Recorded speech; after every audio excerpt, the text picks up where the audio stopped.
కోకొలలు. కాకపోతే తెలంగాణ ఉద్యమం సమయంలో మేము షాపులు బంద్ చేసి కూడా తెలంగాణ ఉద్యమంలో పాల్గొన్నాం. తెలంగాణ ఉద్యమంలో రాస్తారోకోలు చేశాము. తెలంగాణ ఉద్యమంలో మేము పాల్గొన్న సమయంలో ఇక్కడే అల్వాల్లో ఒక జేఏసీ షెడ్ ఇప్పటికీ ఉన్నది. అక్కడ ఎన్నో ఉద్యమాలు పాటలు పాడుకుంటూ మేము చేస్తున్న క్రమంలో అక్కడ పోలీస్ పికెటింగ్ కానీ పోలీసు వారు కానీ వచ్చేసి చాలా మటుకు అది చేశారు. కాకపోతే అప్పుడు తెలంగాణ ఉద్యమం క్రమంలో కూడా పోలీసు వారు కూడా కొంచెం మాకు సహకరించినట్టు అనిపించింది. కాకపోతే మేము కూడా వారికి వ్యతిరేకంగా ఎటువంటి నినాదాలు కూడా చేయలేదు.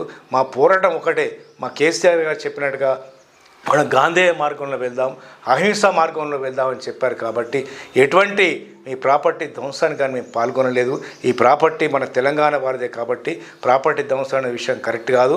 ఇతర మనుషుల మీద దాడి చేయడం కూడా కరెక్ట్ కాదు అన్న ఉద్దేశం కొద్దీ అహింసావాదంతోనే మేము కేసీఆర్ గారి పిలుపు మేరకు మేము ఆ విధంగా ఉద్యమాలు చేయడం జరిగింది. ఒకటి చెప్పండి.